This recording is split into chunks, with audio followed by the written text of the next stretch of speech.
नमस्कार दोस्तों, एक बार फिर से बुद्धा कोचिंग सेंटर हरिओम नगर गोरखपुर पे आप सभी दोस्तों का हार्दिक स्वागत और अभिनंदन है। दोस्तों, एक बार फिर से बुद्धा कोचिंग सेंटर आपके सामने बीजेरथ जैसे सेशन को लेके आ गया है और आप लोगों को पता है कि बीजेरथ के सेशन के अंतर्गत हम पर्टिकुलर बात किसके बारे में करने वाले हैं, तो सीटेट 2022 और 23 के बारे में करने वाले हैं। लेकिन इस बार मज़ेदार बात ये है कि बुद्धा कोचिंग सेंटर इस बार पढ़ाने के लिए नहीं आया है ना, बल्कि वह आपको आपकी पेडागॉजी में किस तरीके से प्रश्नों को सही करना है उस ट्रिक को लेके आया है। जैसा कि आप लोग यहाँ पे साफ साफ देख रहे हैं कि लिखा है क्या कि बिना तैयारी के सही करे प्रश्न और किस माध्यम से, तो उसका नाम दिख रहा है यहाँ पे क्या, निंजा ट्रिक के माध्यम से ना। तो मतलब इस बार हम लोग पढ़ेंगे तो बिल्कुल नहीं, हम लोग किसी भी तरीके की कोई बात पढ़ने वाली नहीं करने वाले हैं। हम सिर्फ और सिर्फ ये देखने वाले हैं कि कैसे पेडागॉजी के प्रश्नों में कुछ शब्दों के माध्यम से हम पेडागॉजी के प्रश्नों को कर देंगे क्या सही, और यह बात हम किस माध्यम से देखेंगे, तो निंजा ट्रिक के माध्यम से। तो चलिए बिना देर किए देखते हैं। यहाँ पे निंजा ट्रिक के अंतर्गत जो सबसे पहला कॉन्सेप्ट आपको दिख रहा है वो दिख रहा है क्या कि पियाजे महोदय का। ठीक, अब यह बात हम आपको बता दें कि पिछले वीडियो में पियाजे, वाइगॉस्की, कोहलवर और चॉम्स्की को लेके पेडागॉजी के प्रश्न बनाए गए थे ना, और जो कि लगातार पूछे हुए प्रश्न थे। तो यदि आपने नहीं देखा है तो वहाँ पे जाके पहले देख लें। ठीक, अब यहाँ पे जो निंजा ट्रिक के अंतर्गत बात हो रही है उसमें सबसे पहले जो हम देख रहे हैं वो पियाजे महोदय का है। क्यों? क्योंकि पियाजे के संज्ञानात्मक विकास के सिद्धांत से पेडागॉजी के प्रश्न आने तो बिल्कुल निश्चित है ना। तो अब देखिए, तो किन किन शब्दों के माध्यम से हम यह समझ लेंगे कि जो भी बात हो रही है वो पियाजे के संदर्भ में हो रही है। ठीक, अब यहाँ पे आप देख रहे हैं तो देख रहे हैं क्या कि पियाजे का, तो पियाजे के संदर्भ में सबसे पहली बात तो यही है कि पियाजे के संदर्भ में जो सिद्धांत आता है वो संज्ञानात्मक विकास का सिद्धांत आता है ना। तो अर्थात जब भी संज्ञानात्मक विकास के बारे में बात करें तो वह सिद्धांत किसका हो जाएगा, पियाजे महोदय का। वहीं पे आप एक और शब्द देख रहे हैं, अहम केंद्रिता। ठीक, अब अहम केंद्रिता के बारे में बात करें तो पियाजे ने बताया क्या कि इस अवस्था की जो समयावधि है वो 3 से 6 वर्ष की है। कितने वर्ष की है? 3 से 6 वर्ष की। और 3 से 6 वर्ष का बालक जो होता है ना बहुत स्वार्थी होता है। मतलब वो चॉकलेट के लिए रोएगा, टॉफी के लिए रोएगा, किसी विषय वस्तु के लिए रोता पाया जाएगा, भले ही उसके भाई बहन को चॉकलेट टॉफी मिले या ना मिले, लेकिन उसको मिलना चाहिए ही चाहिए।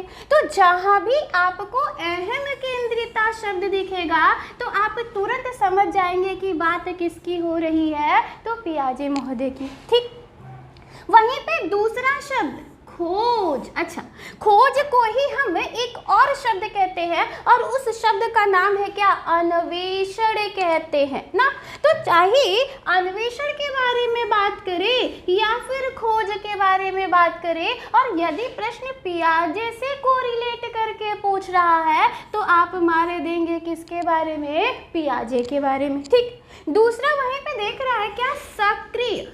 पूरी पेडागॉजी में बच्चों ना कहीं भी निष्क्रिय यदि लिख के आता है किसी प्रश्न के अंतर्गत तो वो हो जाएगा का, गलत हो जाएगा। क्योंकि पूरी सीडीपी के अंतर्गत मात्र एक ही बात कही गई कि बच्चे को छोड़ दो, वो करे ना। जब करेगा तो मतलब वो किसको प्रदर्शित कर रहा है, सक्रियता को प्रदर्शित कर रहा है। तो यदि कहीं सक्रिय लिखा आता है और प्रश्न पियाजे को लेके पूछ रहा है तो वो हो जाएगा क्या, सही हो जाएगा।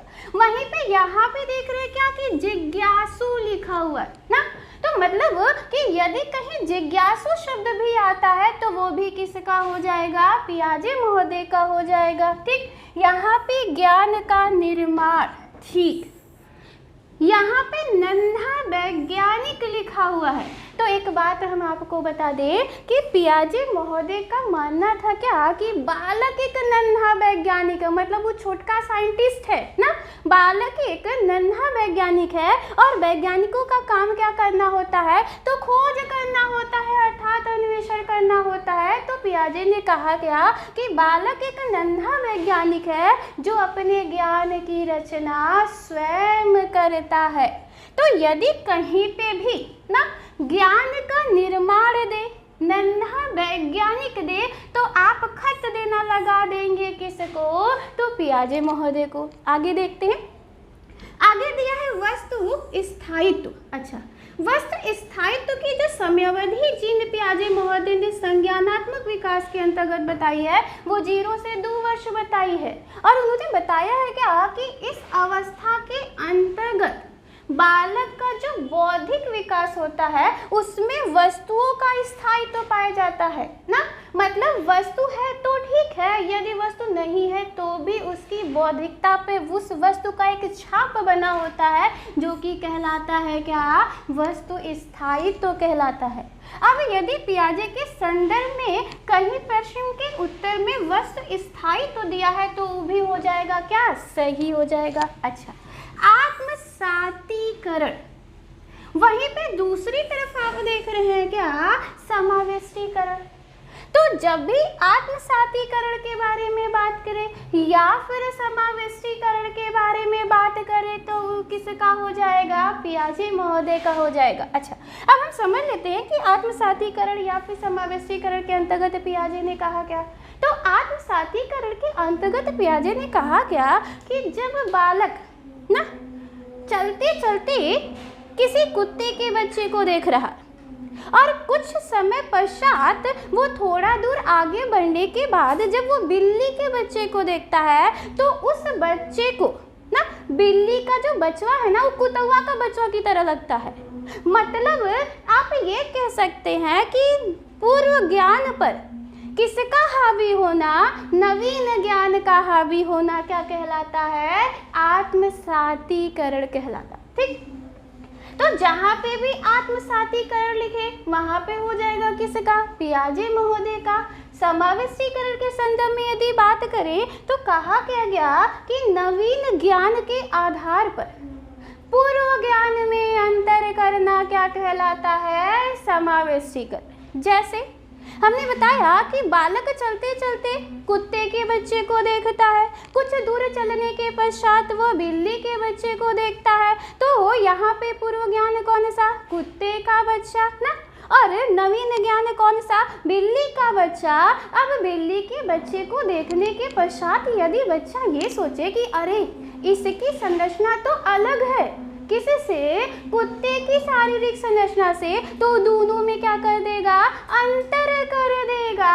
और इस तरीके की प्रक्रिया को हम क्या कहते हैं? समावेशीकरण कहते हैं। अर्थात पूर्व ज्ञान पर नवीन ज्ञान का हावी होना आत्मसातीकरण कहलाएगा और पूर्व ज्ञान के आधार पर नवीन ज्ञान के आधार पर पूर्व ज्ञान में अंतर करना क्या कहलाएगा?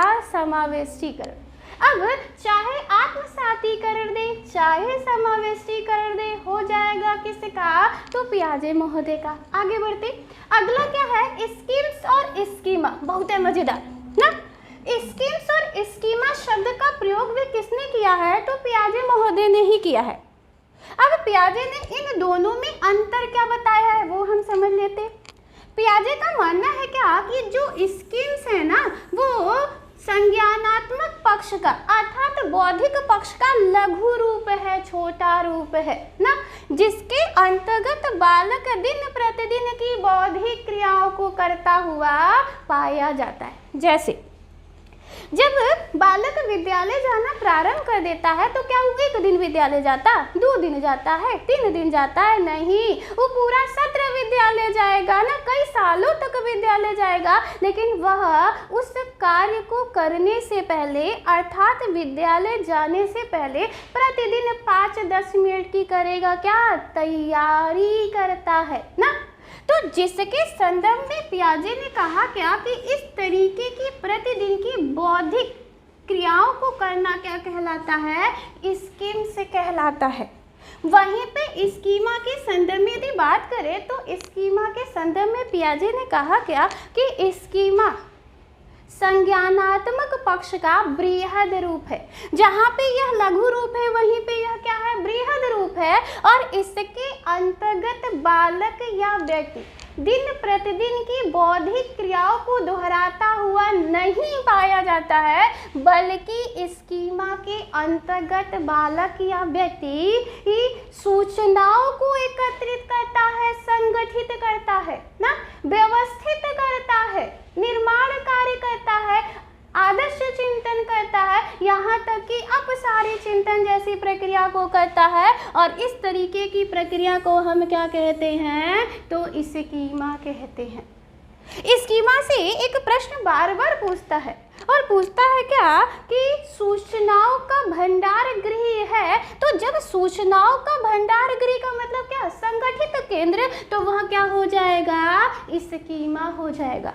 अब कहीं भी स्कीम्स दे या फिर स्कीमा दे, तुरंत दिमाग में आना चाहिए क्या? पियाजे महोदय आने चाहिए। ठीक, यहाँ पे देखिए, यहाँ पे आप देख रहे हैं तो संवेदी पूर्वावस्था लिखा है। अच्छा, पियाजे ने अपने संज्ञानात्मक विकास के सिद्धांत के अंतर्गत 4 अवस्थाओं के बारे में बात की है, और उस 4 अवस्थाओं के अंतर्गत जो सबसे पहली अवस्था है वो संवेदी पूर्वावस्था है।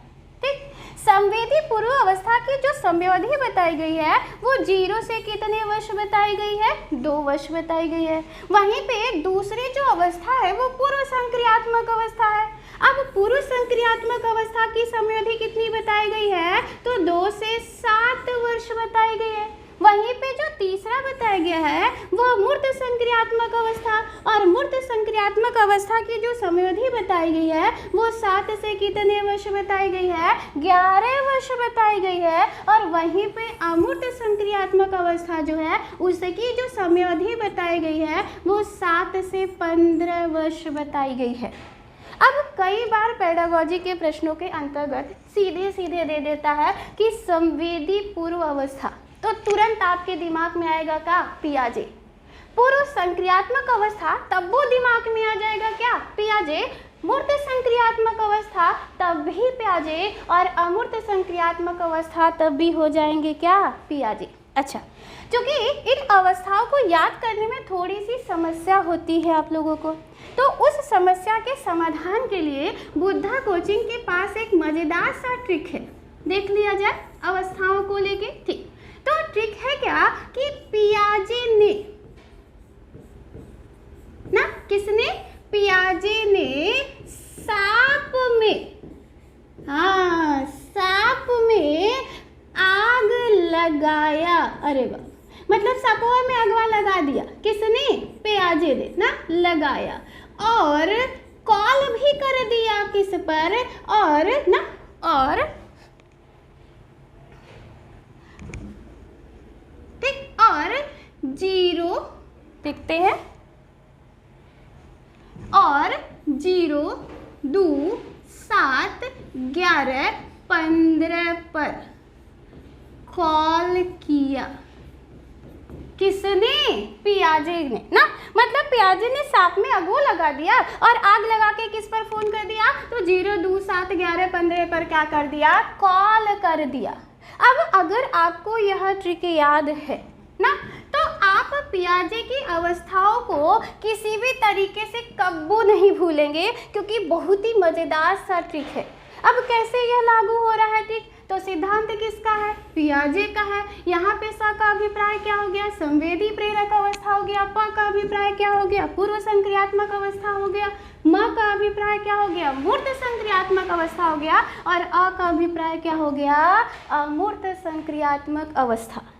अब दोस्तों, अब इतने सारे शब्दों में से कौन शब्द दे दे आपके पेडागोजी के प्रश्न में, और यदि प्रश्न पियाजे से संबंधित करके पूछ रहा है तो आंख बंद करके मार देंगे ऊपर ना, तो मतलब वो हो जाएगा क्या? सही। लेकिन कब? जब प्रश्न पियाजे से हो तब। ये नहीं कि वाइगोस्की पूछ रहा है और मार दिया पियाजे वाला ना, तो हो जाएगी गलत ना। लेकिन वह कभी तभी काम आएगा जब आपसे पियाजे से संबंधित प्रश्न पूछ रहा है और इन सब शब्दों से आप परिचित हैं, तो चुटकी में आपकी समस्या का हो जाएगा क्या? समाधान हो जाएगा ना। आगे बढ़ा जाए, चलिए अगला। इनसे भी प्रश्न एकदम आना निश्चित है, और है वो महोदय कौन से? तो कोहल वर्ग महोदय हैं। ठीक, कोहल वर्ग के संदर्भ में जब भी बात होती है तो हम नैतिक विकास का सिद्धांत देखते हैं। अब नैतिक विकास के अंतर्गत जहाँ भी आपको नैतिक दुविधा दिखे ना, नैतिक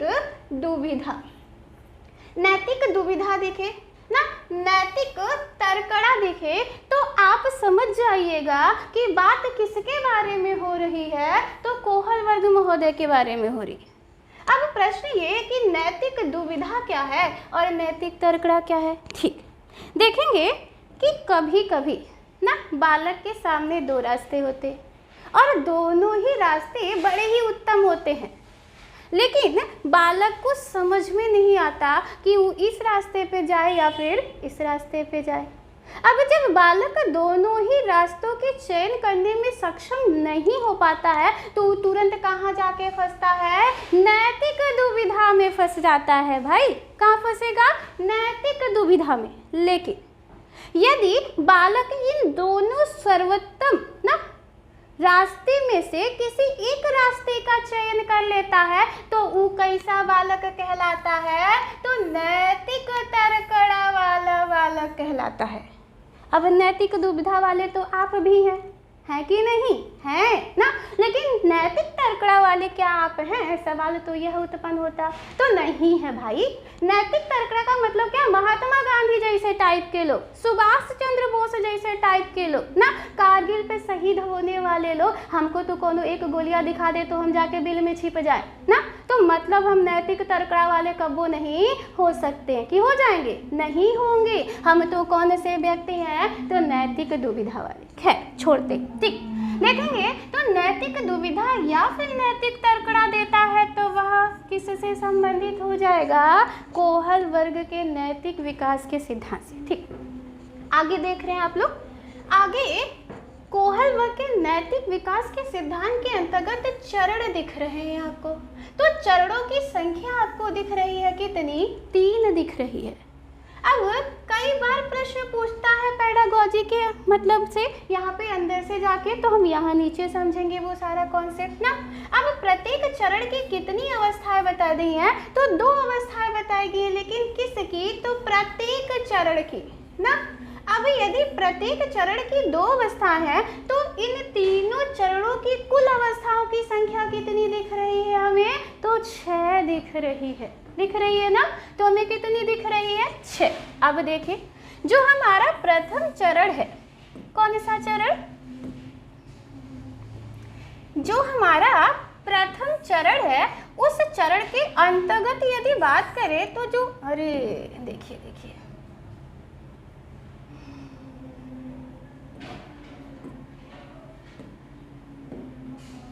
ठीक, जो हमारा प्रथम चरण है उस चरण के अंतर्गत यदि सबसे पहले चरण के बारे में बात करें तो यहाँ पे आप देख रहे हैं लिखा है क्या, कि पूर्व परंपरावादी चरण ना, अर्थात प्री कॉन्वेंशनल लेवल।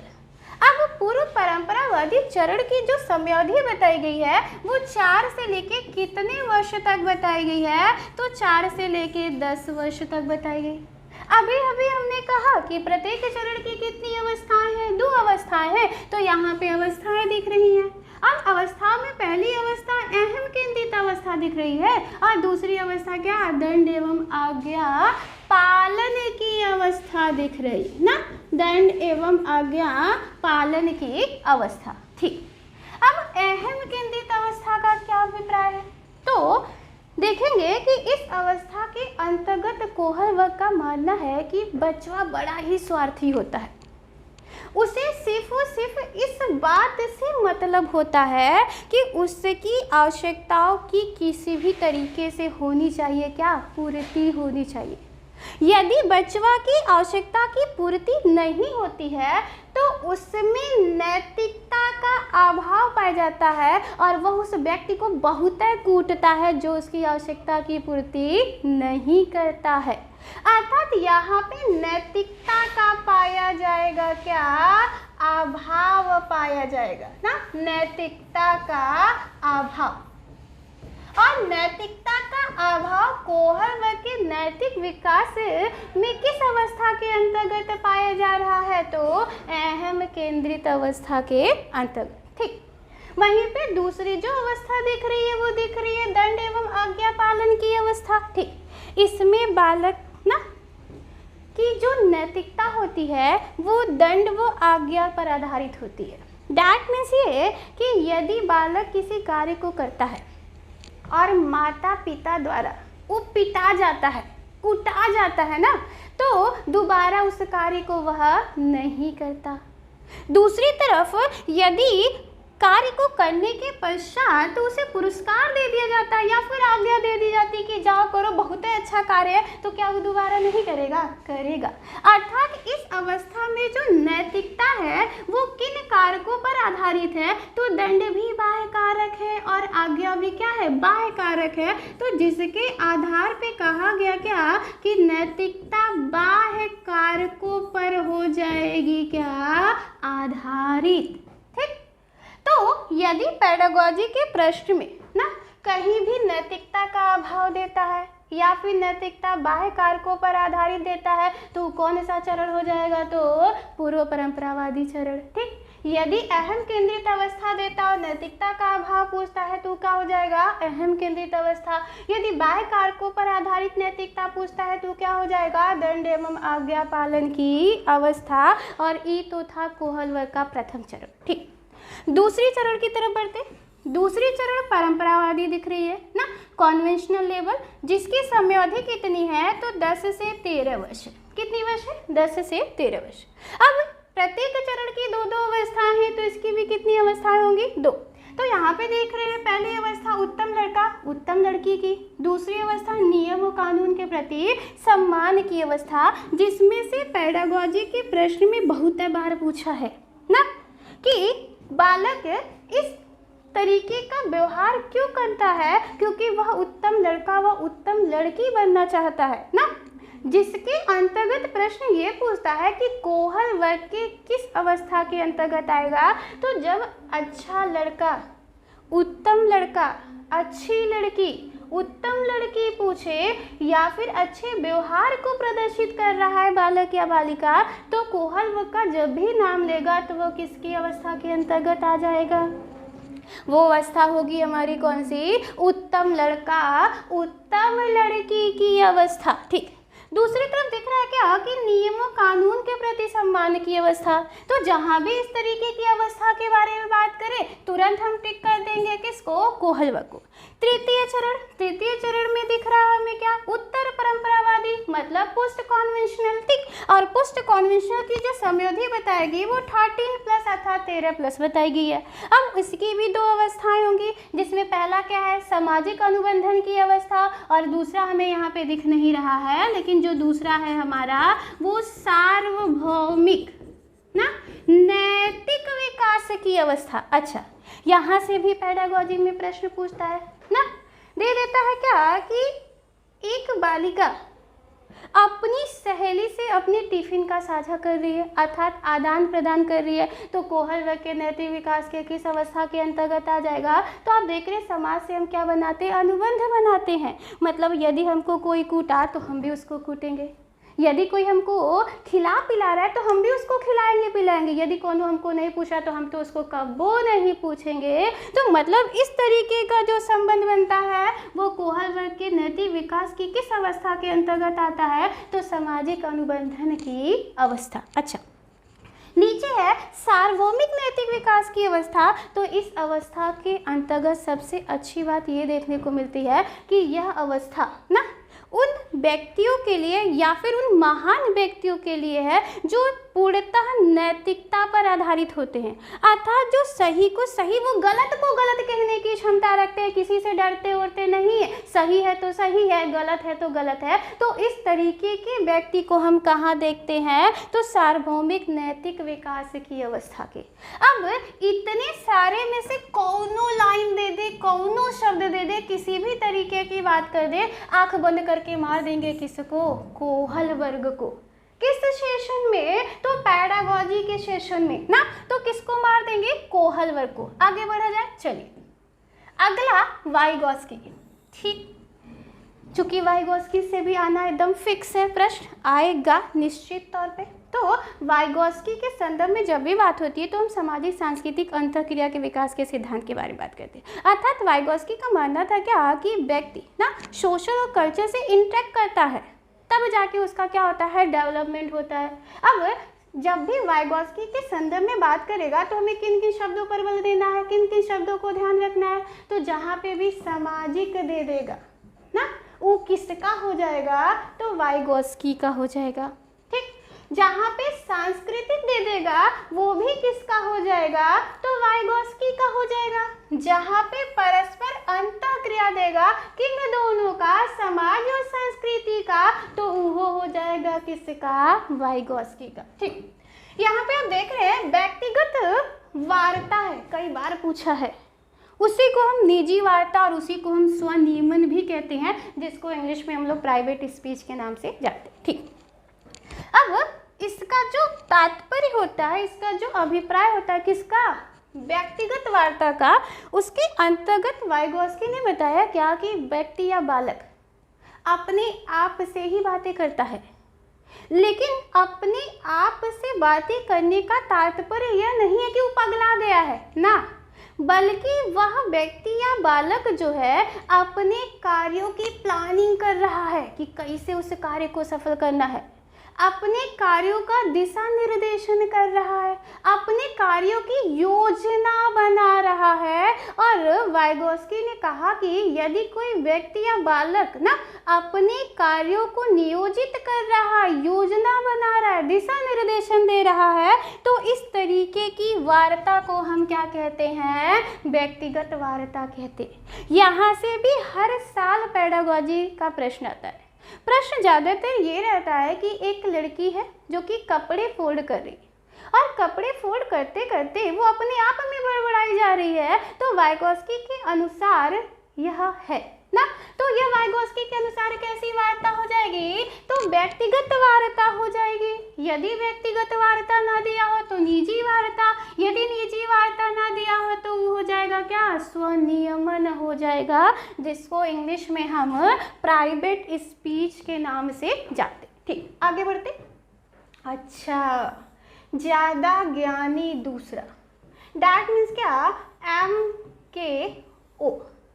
अब पूछेंगे MKO का है, तो मोर नॉलेजेबल अदर, मतलब कि वाइगोस्की का मानना है कि बालक उसी से अंतःक्रिया करके सीखता है, समाज और संस्कृति के मध्य जो उससे ज़्यादा जानता है।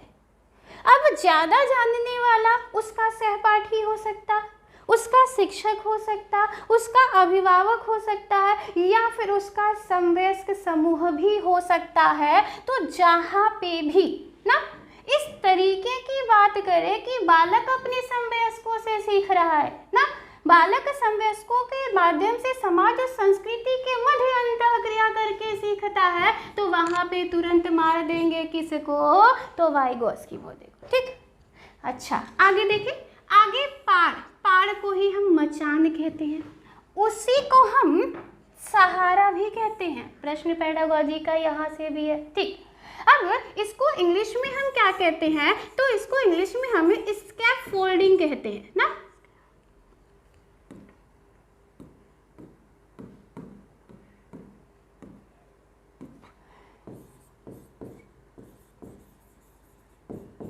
स्कैफोल्डिंग। ठीक, अब देखेंगे तो स्कैफोल्डिंग का जो अभिप्राय होता है वो क्या करना होता है, तो सहारा देना होता है। लेकिन कैसा सहारा, तो टेम्परेरी हेल्प की बात करता है, परमानेंटली हेल्प नहीं। मतलब जब भी सहारा के बारे में बात करें, या फिर पाड़ या मचान, या फिर एक शब्द और होता है ढांचा, तो इस तरीके की जब भी बात करेगा, या फिर अस्थायी सहायता या मदद के बारे में बात करें, तो आप किसको लगा देंगे, वाइगोस्की महोदय को लगा देंगे। यहीं पे आप देख रहे हैं अगला जो शब्द है वो समीपस्थ है। समीपस्थ को हम संभाव्य भी कहते हैं ना, संभावित भी कहते हैं, जिसको इंग्लिश में हम लोग ZPD कहते हैं, जोन ऑफ प्रॉक्सिमल डेवलपमेंट। तो जब भी समीपस्थ के बारे में बात करें, या फिर ZPD के बारे में बात करें, या फिर संभाव्य या संभावित के बारे में बात करें, तो हो जाएंगे कौन, वाइगोस्की महोदय हो जाएंगे। ठीक, अभी तक जो हमने देखा उसको एक बार देखते सारा। सबसे पहले हमने पियाजे देखा और पियाजे के अंतर्गत हमने इतने शब्द देखे, इनमें से कोई भी शब्द देगा तो हो जाएगा किसका, पियाजे का। ठीक, दूसरा हमने कोहल वर्ग को देखा। कोहल वर्ग के अंतर्गत इतने सारे शब्दों को देखा, यदि इनमें से कोई भी पेडागोजी के अंतर्गत और कोहल वर्ग से रिलेटेड करके पूछ रहा है तो वो हो जाएगा का सही। आगे देखा जाए, अगला हमने वाइगोस्की का देखा। वाइगोस्की के संदर्भ में हमने इतने सारे शब्द देखे, अब इनमें से कोई भी शब्द दे दे और यदि वाइगोस्की से कोरिलेट करके प्रश्न है पेडागोजी में तो वो हो जाएगा क्या, सही। अच्छा, इसके अलावा यहाँ पे आप इस निंजा ट्रिक के अंतर्गत ये भी देख रहे हैं कि विकास को भी टच किया गया है, क्योंकि ये विकास से भी पेडागोजी में प्रश्न आता है। ठीक, अब यदि विकास के संदर्भ में बात करें तो विकास के संदर्भ में हम क्या देख रहे हैं कि यहाँ पे निरंतरता दिया हुआ है।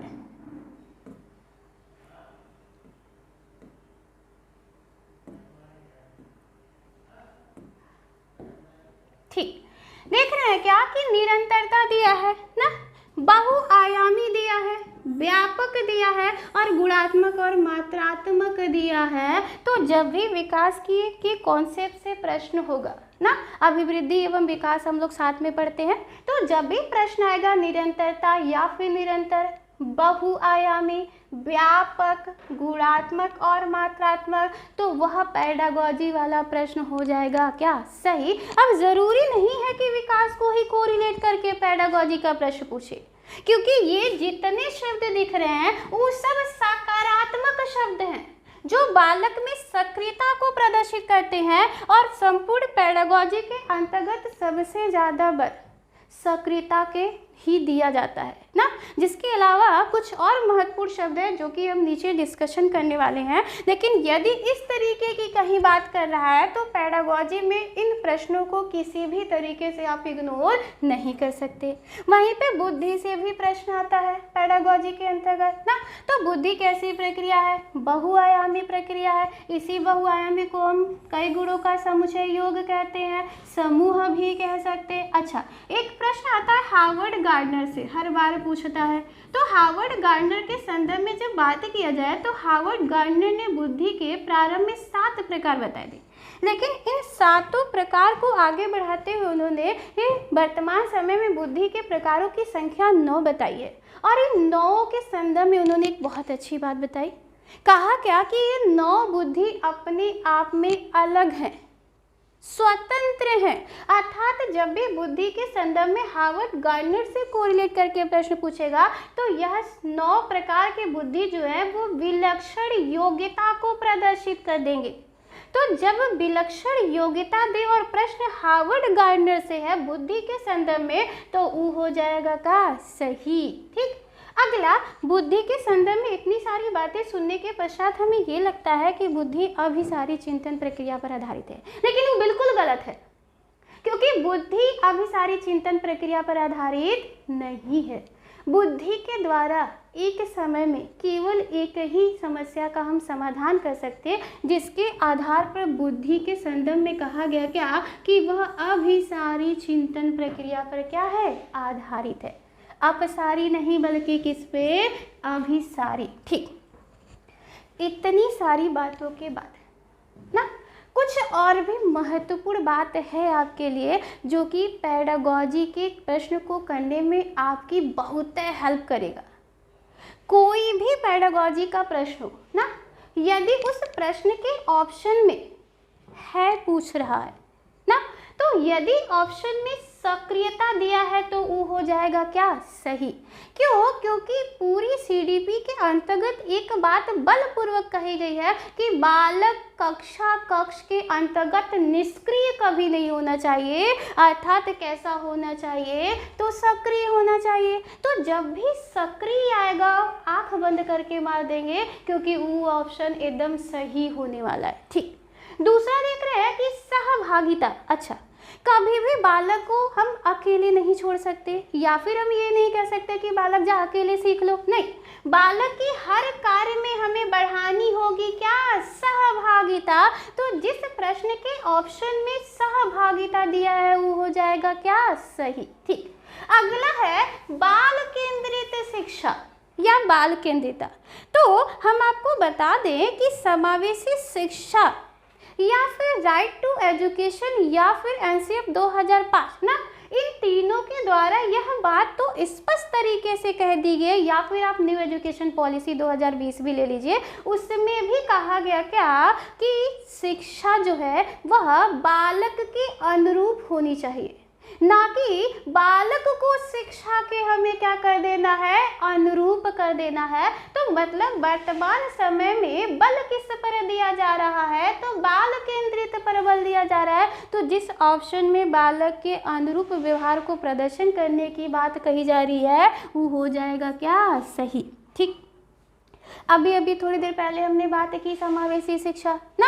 अब समावेशी शिक्षा के अंतर्गत क्या कहा गया, तो समावेशी शिक्षा के अंतर्गत भी कहा गया क्या कि सामान्य बालक और विशिष्ट बालकों को अब अलग अलग पढ़ाने की जरूरत नहीं है ना। क्यों? क्योंकि जो विशिष्ट बालक थे जब उन्हें अलग अलग पढ़ाने की व्यवस्था की गई तो बड़ी समस्या देखी गई। अब समस्या ये थी कि प्रतिभाशाली वाला अर्थात 140 वाला सोच रहा था ये कि भाई हम तो प्रतिभाशाली है, हमारे जैसा तो कोई है ही नहीं, और मंद बुद्धि वाला ही सोचा था कि भाई हमको तो कुछ आता ही नहीं है ना। तो दोनों ही कंडीशन में बहुत बड़ी समस्या आ गई। किस क्षेत्र में? शिक्षा के क्षेत्र में।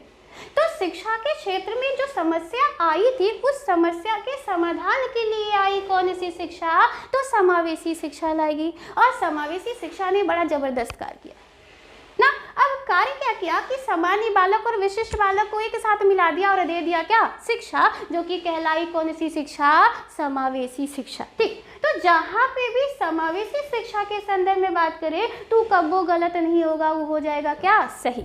इधर देखते, इधर आप देख रहे साफ साफ लिखा है अवसर। तो बालक को कब्बो मार के कूट के बैठाना नहीं चाहिए, बल्कि बालक को करके सीखने का क्या देना चाहिए, अवसर देना चाहिए। क्यों? क्योंकि बालक जैसे जैसे अवसर को प्राप्त करेगा वैसे वैसे वो क्रियाशील होगा ना, वैसे वैसे वो अनेकों प्रकार का व्यवहार करेगा। अब व्यवहार के परिणाम स्वरूप जो अनुक्रिया अर्थात प्रतिक्रिया प्राप्त होगी उससे वह सीखेगा भी। तो जिसके आधार पे कहा गया क्या कि यदि किसी पेडागोजी के प्रश्न में अवसर शब्द दिया है या फिर अवसर कॉन्सेप्ट लेके आया तो हो जाएगा क्या सही। अच्छा, आगे क्या देख रहा है, क्रियाशीलता।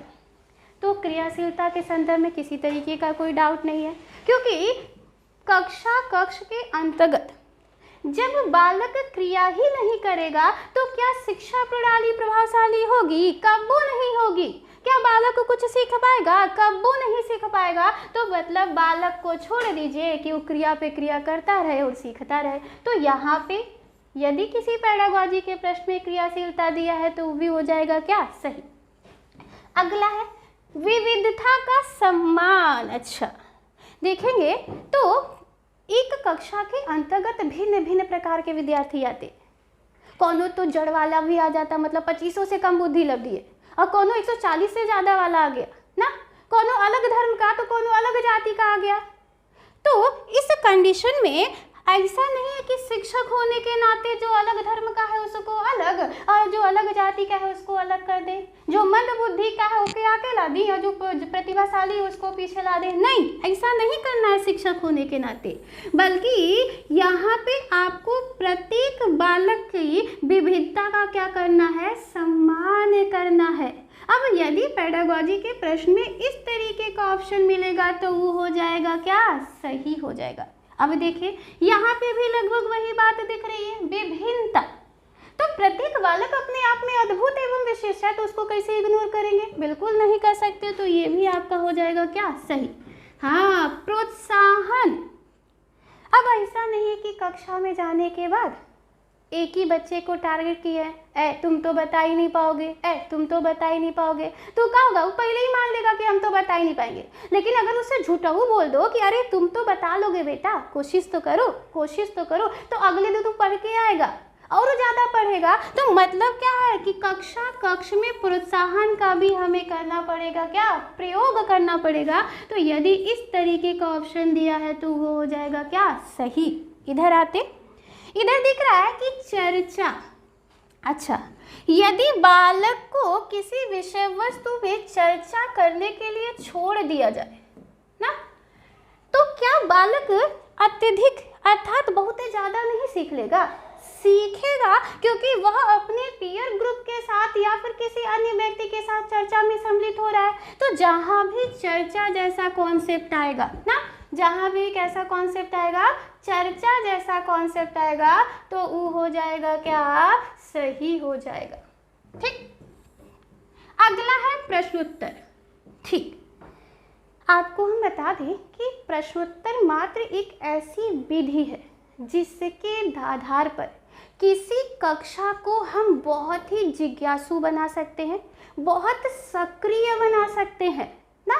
तो जहाँ पे प्रश्नोत्तर जैसा कॉन्सेप्ट लेके आए पेडागोजी, वो हो जाएगा क्या? सही, भले ही उस ऑप्शन में खेल विधि हो, भ्रमण विधि हो, व्याख्यान विधि हो, और यदि कहीं प्रश्नोत्तर विधि दिया है तो कक्षा कक्ष को सक्रिय बनाने में, कक्षा कक्ष को जीवित रखने में, कक्षा कक्ष को ज़्यादा प्रभावशाली बनाने के लिए सबसे उत्तम जो विधि शिक्षक के पास होती है वो कौन सी होती है? तो प्रश्नोत्तर विधि होती है। तो ये बहुत बार हो जाएगा आपका क्या? सही, और बहुत बार पूछा भी आपकी पेडागोजी के प्रश्न में। आगे बढ़े, आगे बहुभाषिता। अच्छा, देखेंगे कि कभी कभी होता क्या है कि कक्षा में 40 से 45 स्टूडेंट हैं, आप घुसे और घुसने के पश्चात एक कह रहा सर जी इंग्लिश में पढ़ाइएगा, दूसर का कह रहा है सर जी हिंदी में पढ़ाइएगा, हमको तो इंग्लिश आती नहीं है, तीसर का अगर खुदा न खास्ता ये कह दे कि सर जी हमको संस्कृत में पढ़ाइएगा,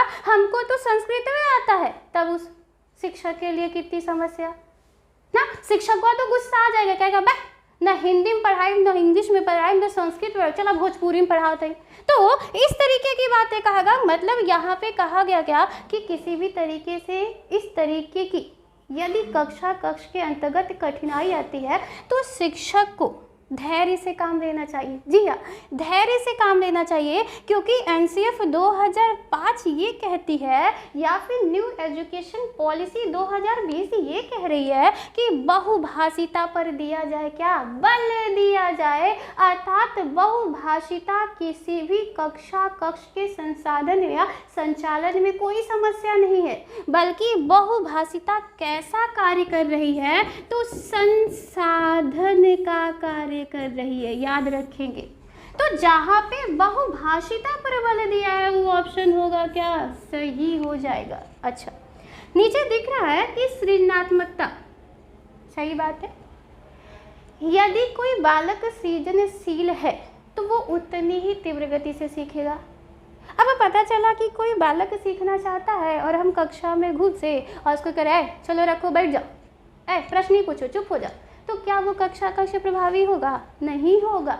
लेकिन यदि बालक को प्रोत्साहित करें कि हाँ हाँ पूछ लीजिए, हाँ हाँ कर लीजिए, लेकिन वो भी सीमित मात्रा में हो सब कुछ, तो निश्चित तौर पे वह ज़्यादा हो जाएगा क्या? प्रभावशाली। तो जिस ऑप्शन में सृजनात्मकता दिया हो ना, वह प्रश्न आपका हो जाएगा क्या? सही। आगे अपसारी चिंतन ना, तो अपसारी चिंतन मतलब क्या? Out of the box thinking के बारे में बात कर रहा। तो कभी भी शिक्षा के क्षेत्र में इन द बॉक्स थिंकिंग का कॉन्सेप्ट अच्छा नहीं माना गया है। जब भी माना गया है तो ये माना गया है कि बालक ना भिन्न भिन्न प्रकार से अपनी समस्या का समाधान करने में सक्षम होना चाहिए, और इस तरीके की प्रक्रिया को यदि थिंकिंग यानी कि चिंतन से जोड़ा जाए तो वो डिफाइन कर देगा किसको? अपसारी चिंतन को। तो इतने सारे शब्द यदि आपको पेडागोजी के प्रश्न में दिख रहे हो तो वो प्रबलता के साथ हो जाएगा क्या? सही। अब अभी तक हमने जितनी भी बातें की वो सब सकारात्मक तथ्य थे, मतलब पॉजिटिव फैक्ट्स है जो कि हमारी पेडागोजी के प्रश्न में हेल्प करेंगी। लेकिन पेडागोजी के प्रश्न में जहाँ पर पॉजिटिव फैक्ट्स आते हैं वहीं पे ऑप्शन में बहुत सारे नेगेटिव फैक्ट्स भी होते हैं। अब चूंकि समस्या ये होती है कि हमें समझ में नहीं आता कि कौन सा पॉजिटिव है और कौन सा नेगेटिव। तो पॉजिटिव फैक्ट से तो हम अवगत हो चुके, तो हम नेगेटिव फैक्ट से भी तुरंत अवगत हो जाते। देखते हैं। अच्छा, साफ साफ लिखा है नकारात्मक तथ्य। अब नकारात्मक तथ्य के अंतर्गत यदि किसी भी ऑप्शन में हतोत्साहित दे रहा है तो वो हो जाएगा का गलत, क्योंकि कक्ष के अंतर्गत या शिक्षा के अंतर्गत बालक यदि हतोत्साहित है ना, तो वो कभी भी सीखने की प्रक्रिया को अडॉप्ट नहीं कर सकता, तो किसी भी तरीके से यह तो सही नहीं होगा। ठीक, अब दूसरा जो दिख रहा है वो दंड देना। तो आरटी भी और एनसीएफ भी साफ साफ कहती है कि यदि कुटला तो गैला ना, और कितने माह के लिए, तो 3 माह के लिए गैला, तो का कोई शिक्षक ऐसा कार्य करेगा? कब्बो नहीं करेगा। और यदि किया तो ना, तो किसी भी तरीके से वो सेफ नहीं है। और यदि उसने ऐसा तब भी किया तो यहाँ पे यह देखने को मिलेगा कि बालक का जो वास्तविक विकास है वो भी रुक जाएगा। तो किसी भी तरीके से पेडागोजी के प्रश्न में यदि दंड के बारे में बात कर रहा है, अब चाहे शारीरिक हो, चाहे मानसिक हो, या फिर किसी अन्य प्रकार का हो, तो वो हो जाएगा क्या? गलत। अगला, शिक्षक का कठोर रवैया। अच्छा, कभी कभी कक्षा में जब शिक्षक घुसता है ना, तो उसका मुंह फूला होता है। अब जब मुंह फूला होता है तो बच्चों को समझ में नहीं आता कि प्रश्न पूछे ही ना पूछे। तो यदि ऐसा शिक्षक अपने व्यवहार में या फिर अपने व्यवहार के द्वारा प्रदर्शित कर रहा है किसको लेके? विद्यार्थियों को लेके, तो उस शिक्षक की शिक्षण विधि कभी भी प्रभावशाली नहीं हो सकती। अब जब शिक्षण विधि प्रभावशाली नहीं होगी तो शिक्षा के उद्देश्य को भी वह आसानी से प्राप्त नहीं कर पाएगा। तो जिसके प्रश्न में ना, या फिर जिस पेडागोजी के प्रश्न में शिक्षक का कठोर रवैया दिखे, वो तुरंत कर देंगे क्या? गलत। दबाव किसी भी तरीके से बालक पर नहीं होना चाहिए। रटंत प्रणाली पर आधारित। अच्छा, यदि आप इस प्रणाली पर बल दे रहे हैं तो आप बालक को यंत्र बनाने का कार्य कर रहे हैं, रोबोट बना रहे हैं कि नहीं वो करवे करे, तो इस तरीके से बालक का वास्तविक विकास तो कभी नहीं हो पाएगा। तो यदि इस तरीके का ऑप्शन है तो वो भी हो जाएगा क्या? गलत। अच्छा, भेदभाव कभी नहीं किया जा सकता, यदि ये भी दिया है तो ये भी हो गया क्या? गलत। निष्क्रिय, जैसा कि हमने पॉजिटिव में देखा कि सक्रिय होना चाहिए, निगेटिव में हम क्या देख रहे हैं? निष्क्रिय। तो जहाँ पे निष्क्रिय शब्द आए वो हो जाएगा क्या? गलत। कठोर अनुशासन। अच्छा, कक्षा में घुसे और कह रहे हैं कि बोलना नहीं है, बात नहीं करना है, प्रश्न नहीं पूछना है, तो ये भी हो जाएगा क्या? गलत, क्योंकि वहाँ पे बालक की मूल प्रवृत्तियों का हमने क्या कर दिया? दमन कर दिया। शिक्षक केंद्रित, बड़ी अच्छी बात कही। आप देखेंगे तो होता क्या है कि कभी कभी शिक्षक ये चाहता है कि सिर्फ और सिर्फ मेरे अनुसार ही कक्षा चले, मेरे अनुसार ही बालक व्यवहार को प्रदर्शित करे। तो यदि शिक्षक के व्यवहार में इस तरीके की अवधारणा है तो वह कक्षा कभी भी प्रभावशाली नहीं हो सकता है। अर्थात यदि कहीं बात करता है शिक्षक केंद्रित के बारे में तो वो हो जाएगा क्या? गलत हो जाएगा। अब ये जितने भी यहाँ पे आपको शब्द दिख रहे हैं वो पेडागोजी के प्रश्न को सॉल्व करने में आपकी हेल्प करेंगे, क्योंकि दूसरी तरफ हमने ना पॉजिटिव फैक्ट्स देखे, यानी कि सकारात्मक तथ्य भी देखे, और दूसरी तरफ हम नकारात्मक तथ्य भी देख रहे हैं। अब दोनों से यदि आप सभी अवगत हो जाएंगे तो किसी भी तरीके का कोई भी पेडागोजी का प्रश्न आपका गलत नहीं होगा। और यही था बुद्धा कोचिंग के द्वारा दिया गया कौन सा ट्रिक? निंजा ट्रिक ना। तो इस निंजा ट्रिक को अच्छे से देखिए। क्यों? क्योंकि ये आपकी तैयारी तब करा रहा है जब आप पढ़े नहीं हैं ना, अर्थात बिना तैयारी के सही करे प्रश्न। और ऐसी लालसा सबको होती है क्योंकि इंसान लालची है ना। तो इस ट्रिक का प्रयोग करें और अपनी समस्या का क्या करें? समाधान करें। मिलते हैं अगली सेशन में अगले कॉन्सेप्ट के साथ, तब तक के लिए नमस्कार।